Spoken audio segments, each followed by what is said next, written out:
ऋषियों के वंशज हम, ऋषियों के वंशज हम, ऋषियों के वंशज हम, ऋषियों के वंशज हम। थाती है धर्म की, थाती है धर्म की, थाती है धर्म की, थाती है धर्म की। गुरुकुलों के आश्रमों के, गुरुकुलों के आश्रमों के, गुरुकुलों के आश्रमों के, गुरुकुलों के आश्रमों के। तपःभूत ज्ञान की, तपःभूत ज्ञान की, तपःभूत ज्ञान की, तपःभूत ज्ञान की। ऋषियों के वंशज हम, ऋषियों के वंशज हम। थाती है धर्म की, थाती है धर्म की, गुरुकुलों के आश्रमों के, गुरुकुलों के आश्रमों के। तपःभूत ज्ञान की, तपःभूत ज्ञान की, ऋषियों के वंशज हम, थाती है धर्म की, ऋषियों के वंशज हम। थाती है धर्म की, गुरुकुलों के आश्रमों के, तपःभूत ज्ञान की, गुरुकुलों के आश्रमों के। तपःभूत ज्ञान की, ऋषियों के वंशज हम, ऋषियों के वंशज हम। ठीक है। आज के दिन में एक दो याद हम लोग बुलाने के लिए हम कंठस्थ हो ही जाएंगे, हो जाएंगे ना। ठीक है। विद्यापीठ की जब बैठक का प्रारंभ होता है तो हमारा दो प्रकार का प्रारंभ है। एक हमारी शुद्ध अध्ययन की ही बैठक होती है, तो हम उपनिषद के शांति पाठ से शुरू करते हैं और हमारी कार्य योजना और व्यवस्था और ऐसी विधियां होती है, तो हम संगठन मंत्र से शुरू करते हैं।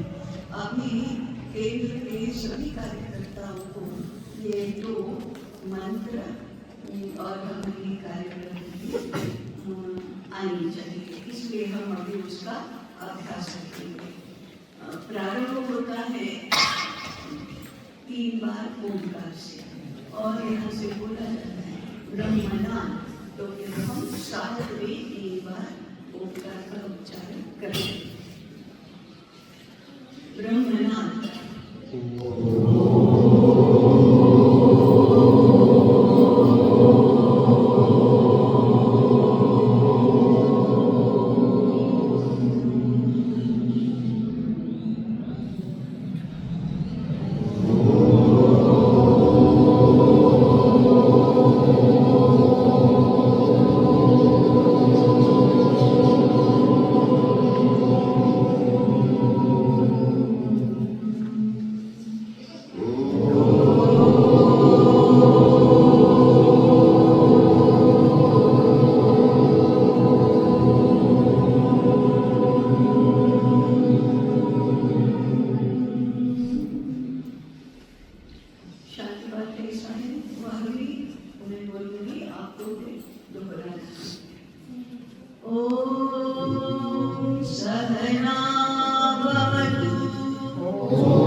सहना ववतु, व भवतु नहीं है, सहना व सहनौ भुनक्तु सह वीर्यं करवावहै तेजस्विनावधीतमस्तु मा विद्विषावहै।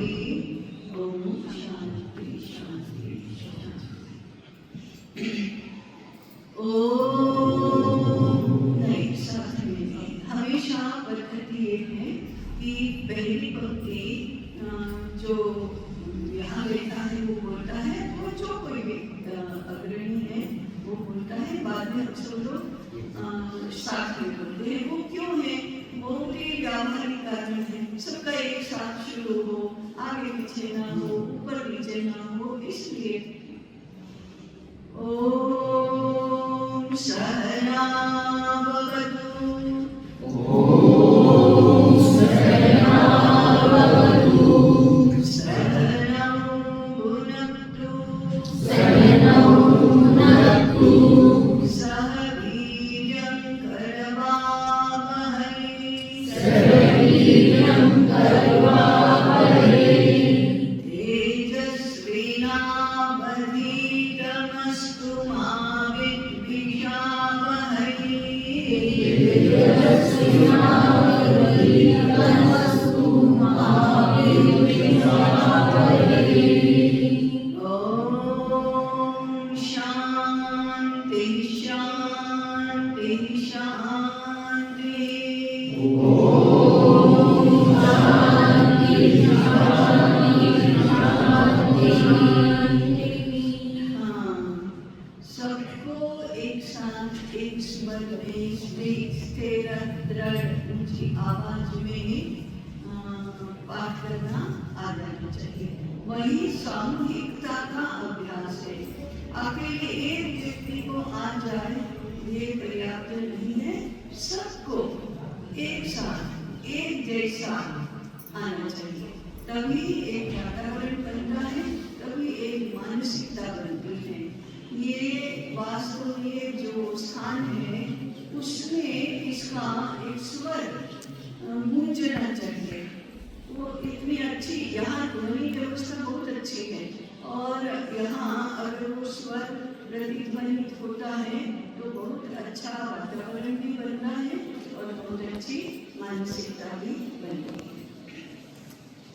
दूसरा है, उसे संगठन मंत्र कहते हैं। आगे सहना भवतु जो बोले उसको शांति बात कहते हैं। पहले जो ओंकार उच्चारण किया उसको ब्रह्मनाद कहते हैं। ब्रह्मनाद और शांति बात, ब्रह्मनाद और संगठन मंत्र, ऐसा हमारे कार्यक्रम के आयोजन में प्रारंभ होता है। ओम संगच्छध्वं ओम संगच्छध्वं संवदध्वं संवदध्वं संभोमनासि जानताम्। संभोमनासि जानताम्। अभी आचार्य वर्गों ने ये सुना है, बोला भी है, इसमें आता है। अब आपको ठहर कर, ठहराव के साथ, जितनी गति से और जिस लय में मैं बोलती हूँ उस लय को, उस गति को पकड़ना है और उसको बनाए रखना है। तो प्रयास करेंगे। देवा भागं यथा पूर्वे देवाभागं यथा पूर्वे संजानाना उपासते संजानाना उपासते समानो मन्त्रः समानो मन्त्रः समिति समानो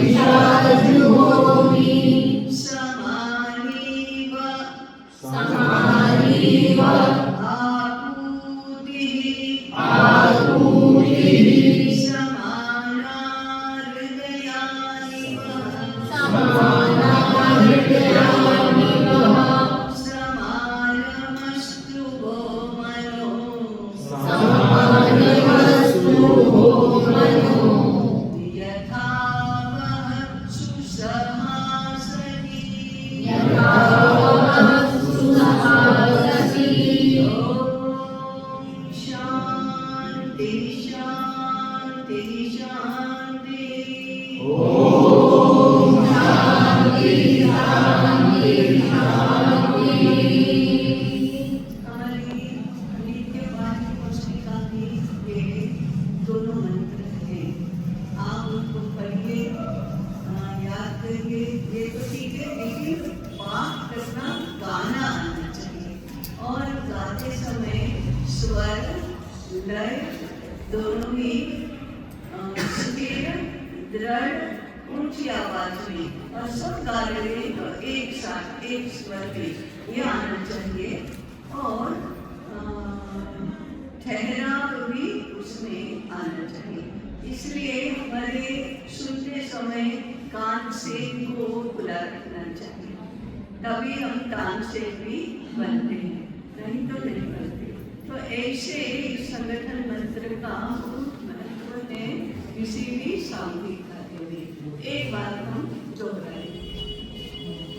ओम अपने गुरु शब्द एक साथ ओम संगच्छध्वं संवदध्वं ओम संगच्छध्वं संवदध्वं शम्भो मनासि जानिताम् शम्भो मनासि जानिताम् देवाभागं यथा पूर्वे देवाभागं यथा पूर्वे सञ्जानाना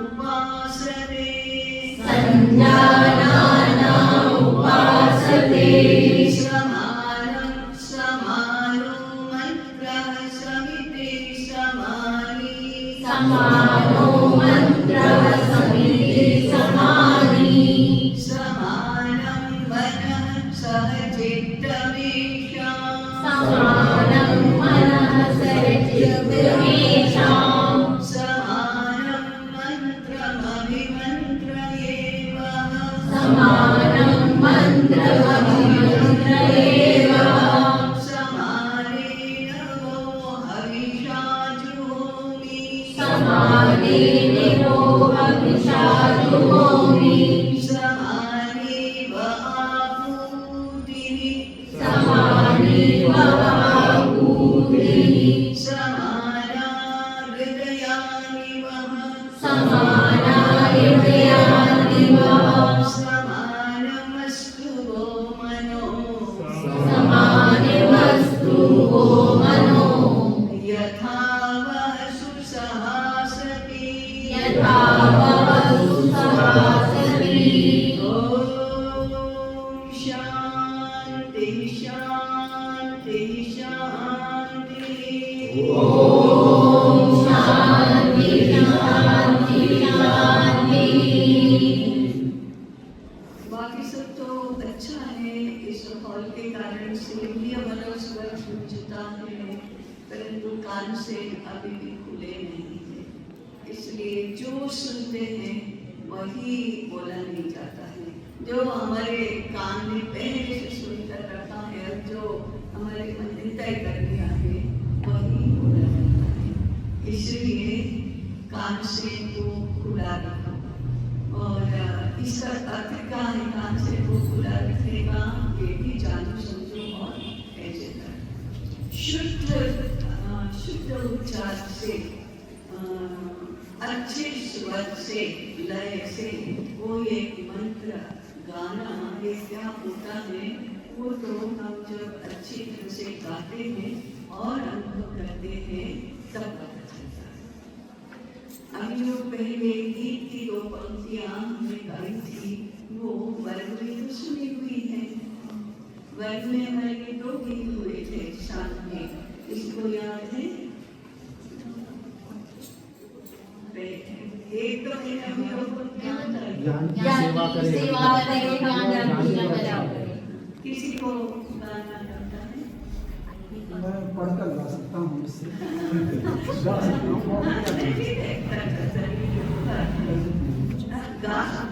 सकता हूँ जी।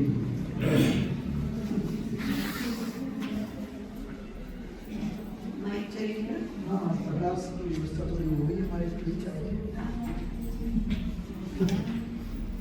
मोबाइल तो लग गई। मोबाइल में गिरा दे।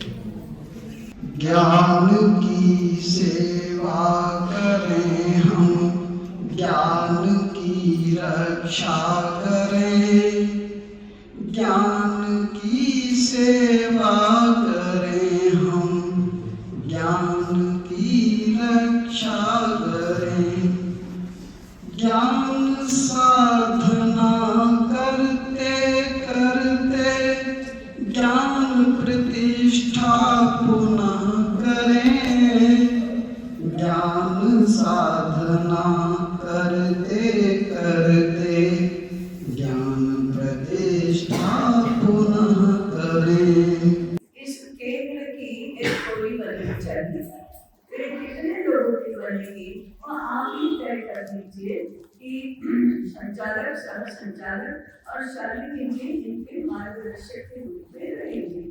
तो इतनी देर तक ये तय कर दीजिए कि कितने लोगों की टोली हमको बनानी है, कितने लोग उसमें निष्ठावान है, समर्पित है, सक्रिय रह सकते हैं, उनकी अनुकूलता भी है और काम आगे बढ़ाने में वे सब सहयोगी होंगे। ऐसे टोली बनाना हमारा पहला काम है। अब आज हम यहाँ उपस्थित हैं तो हमको जानना है कि पुनरुत्थान विद्यापीठ का केंद्र, इसका अर्थ क्या होता है और उस केंद्र के कार्य में जुड़ना, इससे अपेक्षा क्या रखी जाएगी, हमको क्या करना होगा। तुम्हें पुनरुत्थान विद्यापीठ की जानकारी बहुत संक्षेप में दे रही हूँ। बाद में हमको उसके परिचय की जो पुस्तिका है वह पढ़कर अधिक पता चलेगा। पुनरुत्थान विद्यापीठ के लिए हमारी कल्पना में एक यूनिवर्सिटी ऐसा आता है। यूनिवर्सिटी अर्थात विश्वविद्यालय, इसकी कल्पना में क्या आता है तो यहाँ उच्च शिक्षा का केंद्र है, अनुसंधान का, शोध एवं अनुसंधान का केंद्र होता है। परंतु पुनरुत्थान विद्यापीठ ऐसा केवल उच्च शिक्षा का और शोध और अनुसंधान का केंद्र नहीं है, वह समग्र शिक्षा का केंद्र है। ये एक वाक्य परिचय के लिए हमको अच्छी तरह से याद रखना है। ये पुनरुत्थान विद्यापीठ उच्च शिक्षा और शोध का ही केवल नहीं तो समग्र शिक्षा का केंद्र है। समग्र शिक्षा में किन बातों का समावेश होता है तो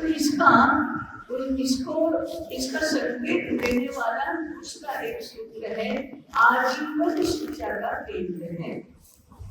आजीवन शिक्षा में इस जन्म का जीवन जब से शुरू होता है और जहाँ पूरा होता है तब तक का पूरा जो जीवन क्रम है उसकी शिक्षा की बात करता है। आजीवन शिक्षा, मनुष्य का इस जन्म का जीवन गर्भधारणा से शुरू होता है और मृत्यु से पूर्ण होता है। तो जन्म से लेकर, जन्म भी नहीं, गर्भाधान, जन्म से पहले गर्भावस्था होती है, तो गर्भाधान से लेकर मृत्यु तक की जीवन विकास की शिक्षा माने कुटुंब में होने वाली शिक्षा ये समग्र शिक्षा का एक आयाम है। तो पुनरुत्थान विद्यापीठ में ऐसी जीवन विकास की शिक्षा, कुटुंब केंद्रित जीवन विकास की शिक्षा ऐसा एक आयाम है। तो कुटुंब शिक्षा उसको हम कहते हैं। दूसरा है विद्यालयीन शिक्षा। विद्यालय नाम की संस्था में जाकर जो मिलती है वो भारत में कहाँ से शुरू होती है? तो 3 वर्ष की आयु से पूर्व प्राथमिक शिक्षा जिसको हम कहते हैं वहाँ से शुरू होती है और शोध अनुसंधान के साथ पूर्ण होती है। फिर बाद में हम गृहस्थी में जुड़ते हैं, व्यवसाय में जुड़ते हैं, शिक्षक बनते हैं, शिक्षक नहीं तो और भी कुछ बनते हैं, अपने अपने आध्यात्मिक के क्षेत्र में जाते हैं। उसके पहले जो शिक्षा विश्वविद्यालय के स्तर पर पूर्ण होती है। कोई कोई विश्वविद्यालय में नहीं भी जाएंगे, 12वीं तक पढ़ेंगे, कोई 10वीं तक पढ़ेंगे, कोई 8वीं तक पढ़ेंगे। तो ऐसी सारी विद्यालयीन शिक्षा संपूर्ण जितनी भी चलती है और जहाँ भी चलती है, माने IITs में चलती है, IIM में चलती है, Indian council of historical research में चलती है, इंडियन इंस्टीट्यूट ऑफ साइंस उसमें चलती है, शोध विभागों में चलती है, रिसर्च इंस्टीट्यूट्स में चलती है। और सब पूरी की पूरी शिक्षा विद्यालयीन शिक्षा के दायरे में आएगी। वह पुनरुत्थान विद्यापीठ का दूसरा हिस्सा हुआ। और तीसरा है लोक शिक्षा। सर्वजन समाज को हमेशा सन्मार्ग पर चलाने के लिए, देश दुनिया की जानकारी देने के लिए जो भी प्रयास होते हैं वे सारे लोक शिक्षा के अंतर्गत आते हैं। समग्र शिक्षा इन सभी प्रकार की शिक्षा को देकर होता है। इसलिए पुनरुत्थान विद्यापीठ का उद्देश्य है देश के 140 करोड़ जनसंख्या के लिए समग्र शिक्षा की अर्थात कुटुंब शिक्षा, विद्यालयीन शिक्षा और लोक शिक्षा इन सब की व्यवस्था करना और योजना बनाना। ये पहला मुद्दा हुआ पुनरुत्थान विद्यापीठ का। यह व्यापक परिचय है। तो हमको स्वाभाविक में परिचय कितना होता है? तो 5 ग्रंथ हमने देखे, उनका परिचय हुआ। अमर में गए तो पुनः वर्ष का परिचय हुआ। वहाँ जितना परिचय होता है पुनरुत्थान विद्यापीठ का उतना परिचय हुआ। तो ये थोड़ा इस बात का, थोड़ा इस बात का, थोड़ा इस बात का ऐसा परिचय होता है, परंतु हमें समग्रता में परिचय चाहिए। इसलिए समग्र शिक्षा योजना ये इसका पहला मुद्दा है। विद्यापीठ क्या करता है? समग्र शिक्षा योजना के अंतर्गत आजीवन शिक्षा, सार्वत्रिक शिक्षा अर्थात कुटुंब शिक्षा, विद्यालयीन शिक्षा और समाज में शिक्षा, लोक शिक्षा इसका काम करता है। विद्यापीठ की स्थापना 2004 की व्यास पूर्णिमा को हुई। वह दिन था 2 जुलाई 2004। उस दिन ये स्थापना हुई। इसका अर्थ है आज इसको 21 वर्ष पूर्ण हुए हैं। आने वाली व्यास पूर्णिमा को 22 वर्ष पूर्ण हुए।